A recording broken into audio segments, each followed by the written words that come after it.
69,000 शिक्षक भर्ती का मामला हाईकोर्ट के आदेश के बाद भी फिलहाल इसका जो विवाद है वो थमता हुआ दिखाई नहीं दे रहा है।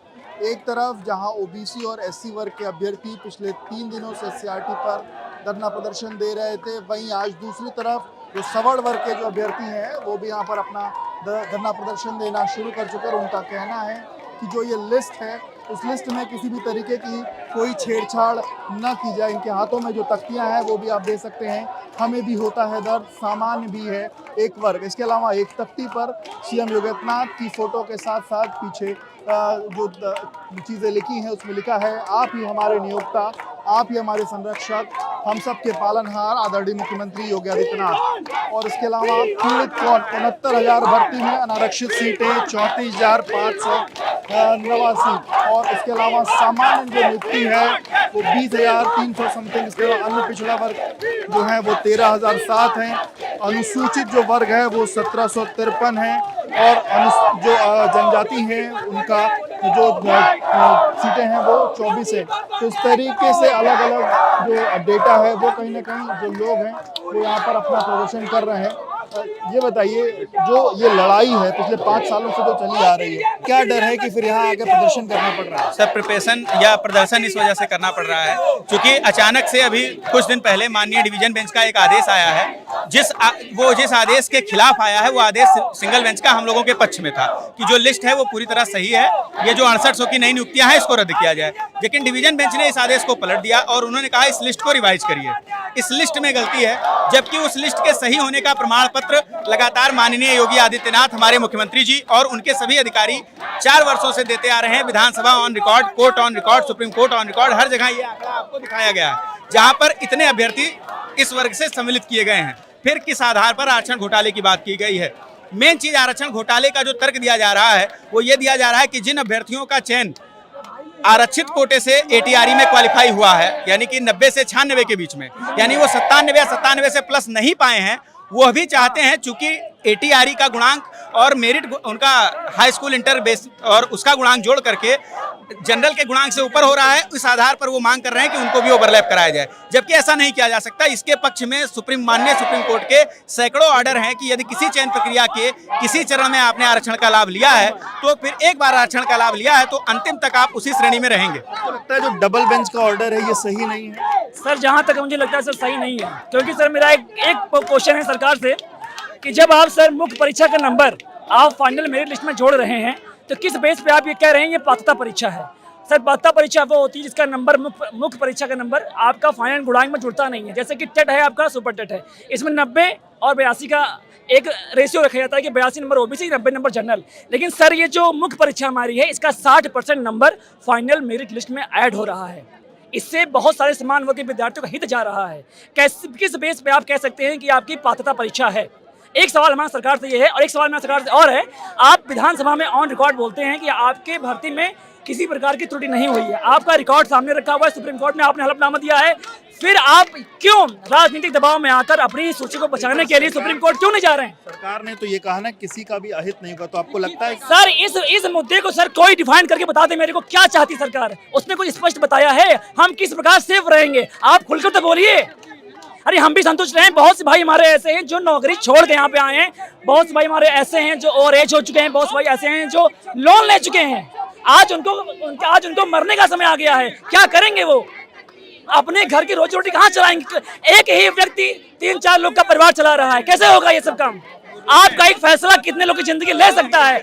आप अपनी सूची को बचाने के लिए सुप्रीम कोर्ट क्यों नहीं जा रहे हैं? आप लोग की ये मांग है कि सरकार को खुद सुप्रीम कोर्ट जाना चाहिए? बिल्कुल जाना चाहिए सर। जब न्यायिक रेमेडी अभी उपलब्ध है और 10,000 से ज्यादा शिक्षकों का अहित हो रहा है तो इतनी जल्दबाजी क्यों? ऐसी कौन सी मजबूरी है जिसके लिए आप जो है इतनी जल्दी में इस ऑर्डर का कंप्लायंस कर रहे हैं, जबकि इस ऑर्डर का दूरगामी परिणाम बहुत अजीब सा इम्पैक्ट डालेगा समाज में। दूसरा एक बड़ा विषय यह है कि हम लोग 31 मार्च तक सरकार के अंडर में नौकरी करेंगे, अपनी सुविधा की लड़ाई हम नहीं लड़ पाएंगे। हम कैसे अपनी लड़ाई लड़ पाएंगे? जब हम नौकरी कर रहे हैं सरकार की, तो हम अपनी लड़ाई कैसे लड़ पाएंगे?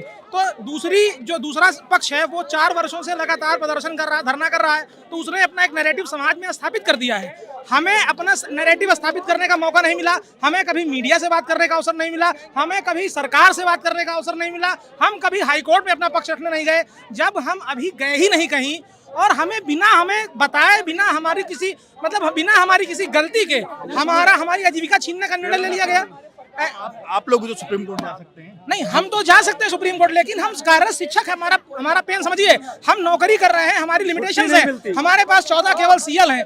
हम सरकार की जो योजनाएं हैं उनको जमीन पर लागू करेंगे, बच्चों को पढ़ाएंगे, या उनका भविष्य खराब करके हम लोग हाई कोर्ट सुप्रीम कोर्ट दौड़ेंगे? It is responsibility of state. हम लोगों की अपेक्षा है कि सरकार सुप्रीम कोर्ट जाए और हम लोगों का पक्ष रखे, क्योंकि हम लोग सुप्रीम कोर्ट के आदेश के तहत ही 4 वर्षों से नौकरी कर रहे हैं। हम लोग पूरी प्रक्रिया के तहत ही जॉब में आए हैं और 4 वर्षों से कर रहे हैं। इसमें हम लोगों की कोई गलती नहीं है। डबल बेंच का जो ऑर्डर आया है उसमें यही हुआ कि कुछ गलतफहमियों की वजह से आ गया है, और यहाँ पे दोहरा आरक्षण की जो बात हुआ है इसी वजह से सब चीज हो रहा है। तो पूरी मैं इस नौकरी के पहले 5 साल दूसरी नौकरी कर रहा था, राजस्व विभाग के लेखपाल के पद पर था। मेरा सूची में नाम आया, मैंने आके इसमें ज्वाइन कर लिया और आज 4 साल अच्छे से कार्य करते हुए हो गया। अगर मुझे बाहर किया जाता है तो ये कहाँ का न्याय होगा, जबकि मैंने सारी क्राइटेरिया पूरी की है। तो ये कहीं का तो न्याय हुआ नहीं, मेरे साथ तो अन्याय होगा। आप क्या चाहेंगे? सर, जैसे सरकार को आदेश मानना ही था तो सिंगल बेंच भी न्यायपालिका ही थी, सिंगल बेंच का ही मान लेते।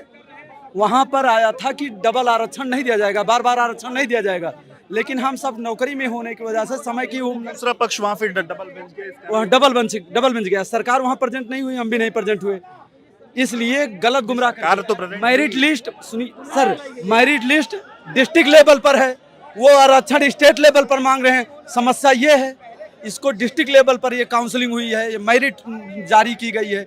डिस्ट्रिक्ट लेवल पर मेरिट होने के बाद ओबीसी का हाई मेरिटोरियस लड़का उनकी अपनी कैटेगरी में डिस्ट्रिक्ट में गया है, इसलिए निचले ओबीसी नहीं हो पाए। ओबीसी के पदों पर ओबीसी ही है, 1% घोटाला नहीं है। सर ध्यान दीजिए, 20,000 ओबीसी पूरी भर्ती में है, वो जनरल 31,500 ओबीसी अभी चयनित हुआ है। कह रहे हैं कि 19,000 सीट का मेरा घोटाला हो गया। अगर 31,500 में 19,000 जोड़ दिया जाए 50,500 हो गया, और कह रहे हैं कि 4% एससी का घोटाला हुआ। 5,000 यानी 4,000 सीट उनकी और 16,000 वो सेलेक्ट हुए हैं, तो 4,000 और जोड़ दो, 20,000 एससी सेलेक्ट हो जाएगा। 50,000 और 500 प्लस 20,000 हो गया 70,500, यानी सारे जर्नल को निकाल के बाहर कर दें और 1,500 पद और बढ़ाएं, तब इनका आरक्षण पूरा होगा। ये सीधा न्याय हुआ है। सर, कुल मिला करके जब न्यायिक व्यवस्था अभी उपलब्ध है तो सरकार को किस बात का इतना अर्जेंसी है कि वो तुरंत जा करके इसका कंप्लायंस कर रहे हैं?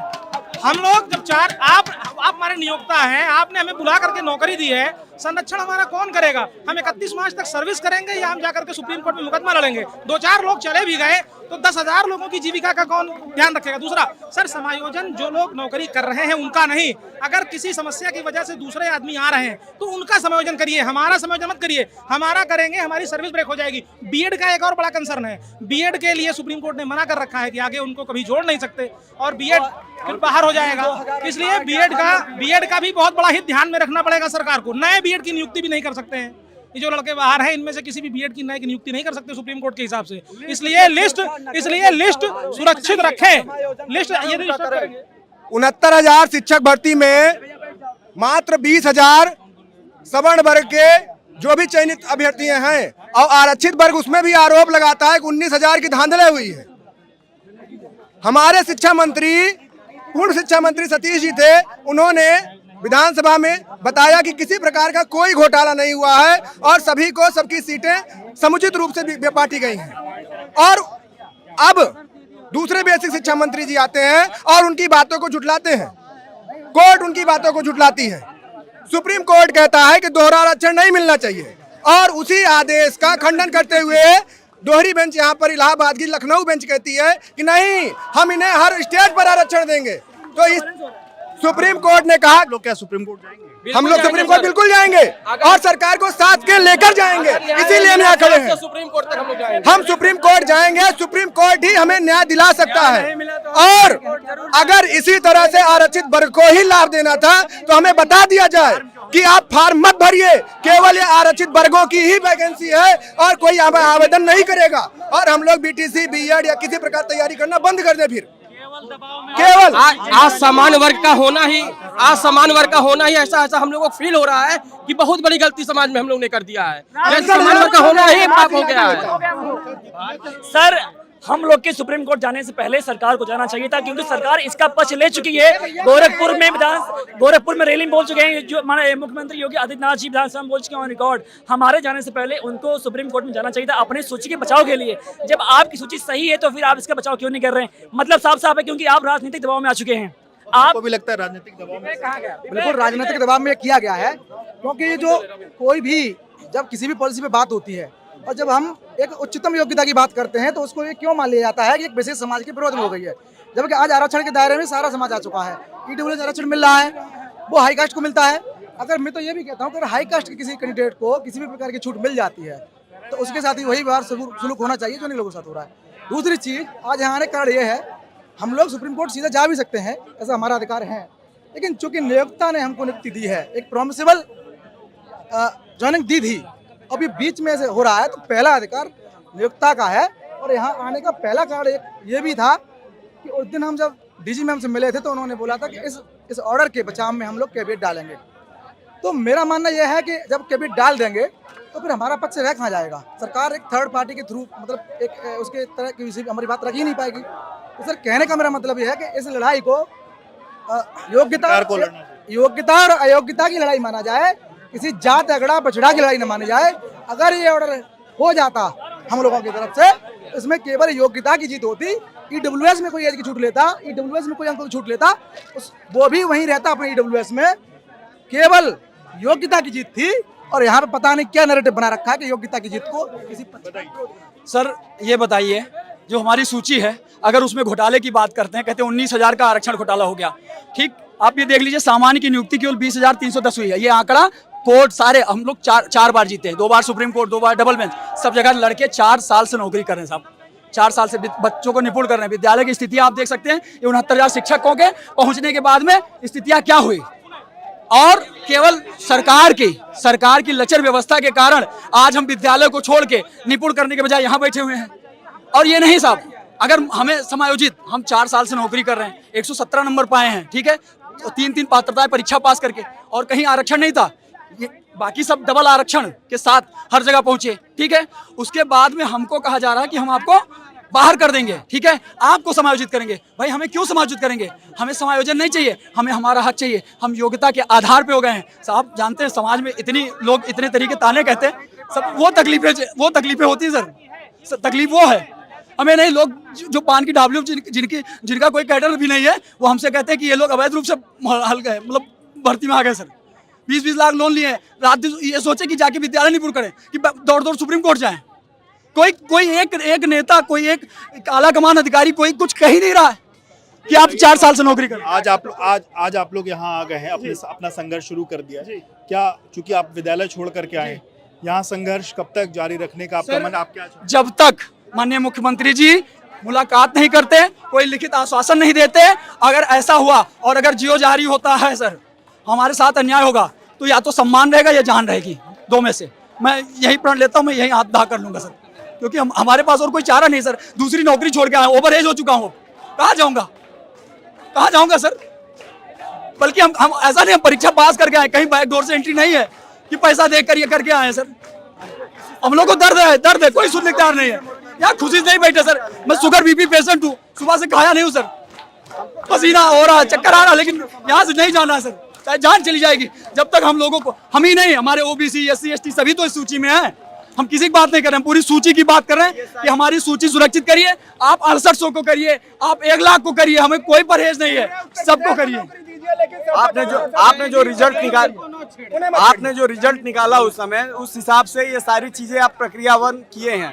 और इसके बाद इसको आपने विधानसभा में भी कहा, सारे आपके मंत्री ने भी कहा, सारे लोगों ने कहा, लेकिन आज इसी चीज को झुठलाकर आप किस चीज का प्रेशर है, किस चीज का दबाव इतना ज्यादा है कि सारे लोग जनरल लोगों को आप बाहर कर रहे हैं और सारे जनरल बाहर हो रहे हैं, नहीं हो रहे हैं, लेकिन आप पूरी लिस्ट रिवाइज कर रहे हैं। हम इस किसी को रहने से नहीं मना कर रहे हैं। देखिए, जो लिस्ट रिवाइज करने की जो बात सरकार ने कही, आज जो कोर्ट का आदेश आया है उसके कहीं न कहीं पक्ष में ये जो समान वर्ग के जो अभ्यर्थी हैं वो उसके पक्ष में नहीं है। उनका कहना है कि ये इस पूरी भर्ती में मात्र करीब 20,000 ही ऐसे अभ्यर्थी हैं जो सामान्य वर्ग के हैं, और अगर 19,000 के घोटाले की बात कही जा रही है तो फिर सामान्य वर्ग का अभ्यर्थी कहाँ जाएगा। उनका ये बड़ी उनकी पीड़ा है, और उनका ये भी कहना है कि अगर उनकी बात या उनको जो है मुख्यमंत्री की तरफ से कोई आश्वासन नहीं मिलता है, वो इसी तरीके से अपना जो प्रदर्शन है वो जारी रखेंगे। विवेक राय, DP Live।